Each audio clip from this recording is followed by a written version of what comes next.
Welcome back to Dragon Ball Dissection December. Wow, you actually came back after last week? I'm impressed. Actually, I have no idea how the last video was received. This one will be finished before the last one publicly comes out, and I wrote all the scripts in October anyway. Well, at any rate, Merry Christmas. Happy holiday season to all faiths, cultures, and people. Thank you for sharing this very special day with me for so many years now. Let's get right to it. Last time, Vegeta screwed everything up for petty and selfish reasons. Again. But while I talked extensively about Vegeta, I didn't really get into the events surrounding him. How about we dig a little deeper into that? Come to think of it, why does Bobby D choose to return the characters to the Tenkaichi Budokai? It certainly makes sense for Goku and the others, and for the readers. It's a location that has meaning to them. It ties a nice little horrific bow on that interrupted event. They abandoned it, and because of that, they are now bringing death and destruction upon their return. And it's where most of the people they know are, so they get to witness everything Vegeta does. It is the perfect place to send them. But why would Bobby D be thinking those things? He doesn't seem to have any idea who the people are who are fighting against him. While he fulfills the Dr. Gero role in some ways, he doesn't have a connection to Goku or anybody else except Kaioshin. He doesn't send his minions to the tournament because he knows that Son Gohan is going to fill that sucker up. In fact, he's shocked to find out how much energy Yamu and Spopovich collected, and assumes they attacked hundreds of people. So strictly speaking, it's possible Bobby D doesn't even know his foes came from the tournament, yet he acts like sending them there is the perfect symbolic gesture it actually is. Does he read Vegeta's mind? Who knows? Maybe Dabra passed it along when he heard Vegeta complaining. As if Vegeta's actions weren't cause for high enough drama, this is also the moment where the alliance with Kaioshin fractures even further. Despite it playing into the villain's hands, Vegeta's murder of innocent people does get Goku's attention and convinces him to fight. Kaioshin physically inserts himself between them, reminding Goku that all this is going to accomplish is to give Majin Boo more energy. But Goku does not care. He so doesn't care that he threatens to blow Kaioshin away if he doesn't back down. Unlike sending them to the tournament, Bobby D is justifiably giddy over this turn of events that he has so successfully managed to turn them against each other. It's a really tense moment that I quite enjoy. Once again, both Goku and Kaioshin have a point. Goku is understandably furious, but it also stands to reason that Vegeta is going to continue rampaging until Goku acquiesces. Perhaps it could be argued that letting people die is better than freeing Boo, especially given that those people can be wished back to life. It's not ideal, but solutions to complex problems rarely are. On top of that, I'm not sure if Vegeta killing these people contributes to Majin Boo's energy. It appears that as long as there is a connection to Bobby D's ship, the ship is collecting energy, even if that's not where they physically are. Not exactly sure how far that range would be, but if this does count, Vegeta could just as easily awaken Boo through their inaction. On the other hand, Kaioshin is ultimately correct. Their fight is going to do exactly what he fears, and that's not exactly a huge surprise. The problem is he doesn't contribute any kind of alternative solution unless he'd be able to suspend Vegeta like he suspended Gohan. So I can't really fault Goku for his actions here. At least not yet, because I don't think what I'm thinking about has been dreamed up yet, and I'll get to that next year. But for right now, Goku at least plans to try and finish this fight as quickly as possible to avoid Boo getting the energy he needs. However, with Bobby D's power-up, Vegeta and Goku are relatively evenly matched, both in the state beyond Super Saiyan that Gohan had reached while fighting Cell. So unfortunately, that strategy proves impossible. But since he doesn't know that yet, Goku demands Bobby D send them somewhere with no people. So off to the generic wastelands again. And since Vegeta refuses to focus on anybody but Goku, Gohan and Kaioshin continue to the deeper levels of the ship to hopefully stop Bobby D and Dabra before Boo awakens. In fact, they go straight to the very bottom. And here we go again! The map of Bobby D's ship includes 4 numbered levels, plus the control deck below that, and the room with Boo's shell below that. Regardless of how you want to count it, the heroes don't even finish stage 3. So even though the main plot is finally moving, just like the superhero thing and just like the tournament thing, Toriyama proves himself incapable of carrying a single thought all the way through uninterrupted. Well, if my thoughts on Vegeta's role in the story didn't rile enough of you up, I just have to say that, I don't really get the excitement around the idea of Goku and Vegeta having some sort of rematch. To me, this is just dead air. I understand why we're here. This is the moment Vegeta has forced into existence. The series has continually hinted at such an event for a long time. Goku spares Vegeta after their first fight because he wants the chance to fight him again. When Goku gives Vegeta a Senzu on Namek, he claims it's for their rematch. And when he steps in to fight Frieza, Goku scolds him for interfering in that plan. I find the original Goku-Vegeta match to be among the best in the franchise, but I've never had any interest in seeing them fight again. Frankly, seeing it play out here does nothing to change my mind. This fight sucks. And yeah, I know the animated version makes it longer, it still sucks.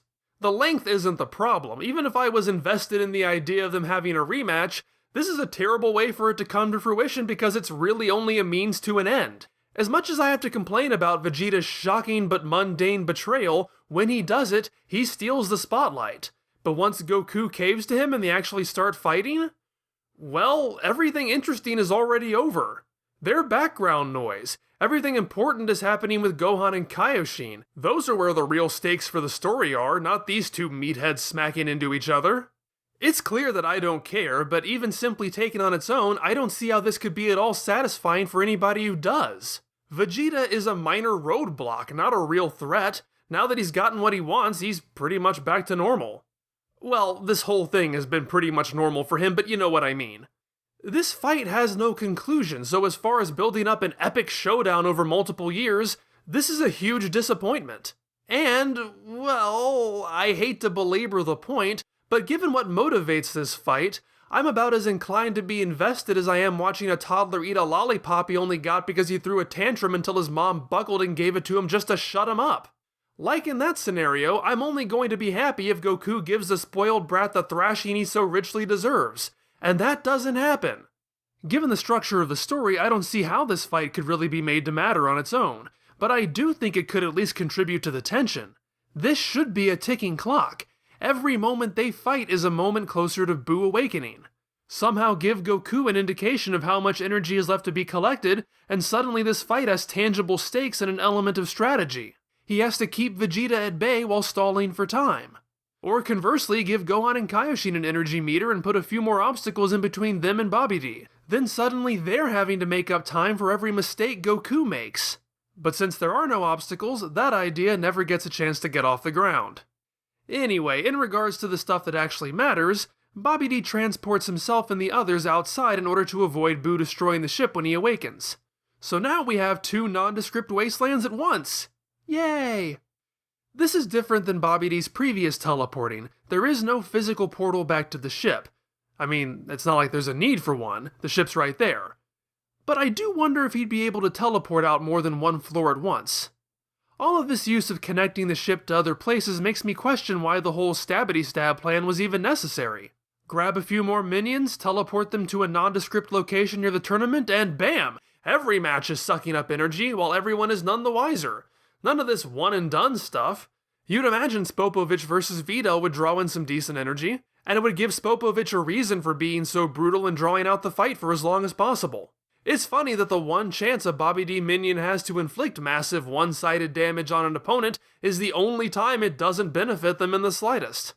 Gohan is determined to not lose the spotlight to his father any more than he already has. He has to get angry. He has to stop Dabra before it's already too late. Yes, the damage output between Goku and Vegeta is so massive due to their transformed states that they have already filled the entire meter before Kaioshin and Babidi have finished their pre-fight banter. That is just sad. Their big damn hero moment has gone all flaccid and awkward. And as Kaioshin laments, all of his calculations were wrong. Yes, but don't be too hard on yourself. Things were going perfectly fine until Vegeta screwed everything up. This is like your calculations being wrong because some idiot threw your calculator into a bucket of sudsy water before you could read the screen, and now it just says boobs before pitifully going blank. Gohan might have taken longer against Dabra, but even so he wasn't taking all that much damage. Gohan, however, is still determined.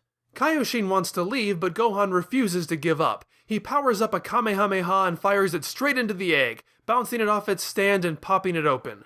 But after all the steam subsides, the inside appears to be completely empty. Kaioshin rejoices. Majin Boo didn't survive his long hibernation. All they have to do now is defeat Babidi and Dabra, and the world is safe once more. And so concludes the Majin Buu section of the story, as Toriyama loses interest in this plot thread and shifts instead to Upa's adventures as a decathlon runner. Okay, no, I'm joking, but let's be real, at this point, it wouldn't be surprising, would it? Gohan isn't nearly as relaxed as Shin. He senses something is wrong. His eyes turn towards the sky. All of that steam that had issued from Boo's shell is coalescing into a cloud, and that cloud becomes a giant pink blob dude. Majin Buu is a fantastic villain. Supposedly Toriyama's editors serve as inspirations for his villains, and if Torishima serves as Piccolo and Kondo as Frieza, the chubby and laid-back Takeda Fuyuta is the model for Majin Buu. I can see it. But even were Takeda not around, I can see Toriyama designing this character. It's such a perfectly wonderful Toriyama creation. It's not the danger the audience expects, the ally the villains expect, or the threat the heroes expect. He mixes comedy and terror. Only Kaioshin knows what Buu looks like, and while his horror is supposed to indicate that Majin Buu is not as benign as he initially appears, Toriyama really plays up the humor of the situation by having Shin declare with total sincerity that he'd never forget that terrifying face. It's weird, there was a description of number 17 and number 18 I made a while back that seemed to throw some people. They're not violent killers indiscriminately causing pain for their own amusement, they're even relatively pleasant to talk to. But they're not good either because they'll coldly kill one specific person just for fun. They feel entitled to take what they want, to hell with the consequences, like the lucky food van they steal. But they're also not as extreme in those entitlements as the mindless child on a path of destruction because he doesn't know any better trope. They seem to think that meant I had some kind of problem with that type of character. No, I was simply stating that those two characters were distinct from that archetype. I think that there are inherent difficulties in writing a hedonistic villain with no understanding of morality, who destroys for no other reason than that it's fun. There's no real underlying motivation, no ultimate goal. It can be a rather simple way out of making a villain without having to put any more thought into it. But it has its advantages too. Such terrors are unpredictable, which makes them more dangerous, and because they are not inherently malevolent, their capriciousness lends itself to varied outcomes and situations. Majin Buu can be destructive but also merciful, and under the pen of Toriyama, who excels at writing selfish, capricious comedy characters, Buu is a lot of fun. Number 17 and number 18 could also be charitable, as their destruction stemmed from boredom and lack of a sense of purpose, but they never really managed to get off the ground before being replaced, so Buu realizes the potential for both destructive and comedic moments far better than they get to. And he's far and away a much better villain than bland, boring, stupid, perfect Cell, who also struggles heavily with motivation, but doesn't have the same excuse for lacking one that Buu has. On top of that, he doesn't have the exuberant personality that Buu exhibits. I mean, hey, at least Toriyama's playing to his strengths this time. Holding up Majin Buu's baggy pants is a belt with, you guessed it, that familiar M script. And I don't know if that really does anything to further anyone's theories as to what the M stands for. Bobby D has never seen him before, so while he is considered a servant, he's probably not one in the sense that Dabra is, and certainly not through Bobby D's magic. It's completely possible that Bibby D used the same mark in his magic. He did create Buu.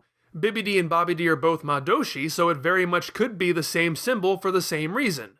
Even if you take the 2014 retcon logic, that still works. It makes even more sense that Bobby D would use the same mark as Bibby D if he was a clone, and if Buu has existed forever, then it also makes sense that Bibby D would brand him to attempt to control him like any of his other servants. On the other hand, I suppose it could make a little bit of sense that Buu could simply innately have that mark on him or put it on himself, and Bibby D and Bobby D simply co-opted it. I don't know if I find that terribly likely. I mean, why would Buu have it? But then again, Buu is chaos, so why wouldn't he? I'm only bringing it up because in that case there wouldn't be a lot of logic for it to stand for Madoshi since Buu is never labeled as one. And he has little respect for the Madoshi he does know, so it's even less likely he'd be a big brand loyalist. So that would be another point for Majin. He is literally the only character in this arc who is referred to as Majin, but like I said, since it seems to me more likely that Buu is branded with that mark by Bibidi, it really could still go either way. But maybe this is a point for Toriyama's shrug and a laugh, I guess it could be Ma answer. It's more generic, more multi-purpose. It can fit on any of these guys, whether they're a magical slave or a magical creation. No need to hire an evil graphic designer twice when the same mark can work in multiple scenarios. That would be the smart move for any evil wizard hoping to thrive in the business world. Okay, that's enough of that. Kaioshin continues to panic, but Gohan doesn't think it's hopeless, and Vegeta stops long enough to tell Goku the same thing, that just like all the other challenges so far, this might be a problem for Kaioshin, but not for them. However, Goku thinks there's something weird about this key, and it's Goku, so he's probably right. At this moment though, Boo is not terribly concerned with his allies, his opponents, or really anybody. Bobby D attempts to assert that he's the master, but that just gets a tongue in his face. Dabra isn't subtle in his disappointment, calling him a fat idiot. This finally gets Boo's attention. His happy smile becomes devilish, and in an instant, he pokes Dabra's eyes out and smashes him into a rock. Yeah, this is going to be difficult. And so concludes our look at the Majin Buu arc for Dragon Ball Dissection December and for the year 2020. I can't believe we're 13 videos into this. We still have a long while to go. But this, of course, is not the end of Dragon Ball Dissection December. There is one more video left to close out the year. We have now reached the first Dragon Ball Z movie of 1994. It's the first movie to use the new animated Buu arc theme, We Gotta Power. It's the first movie to feature Goten and Videl. But it's the second movie to feature Broly as the antagonist. As only the second movie villain to make a repeat theatrical appearance, does his return measure up to the original? We will find out on December 31st when we take a look at the dangerous duo, Super Warriors Can't Rest. I guess that means I must be a Super Warrior because I'm sure as hell not getting any rest. Remember that you can see that video right now if you join the $10 and up tier on Patreon, and there are rewards for donations as low as $1 a month. Thank you so much for your support. Thank you for watching. Now get off the computer and spend some time with your family and your friends. But, you know, in a socially distanced way. See you next time!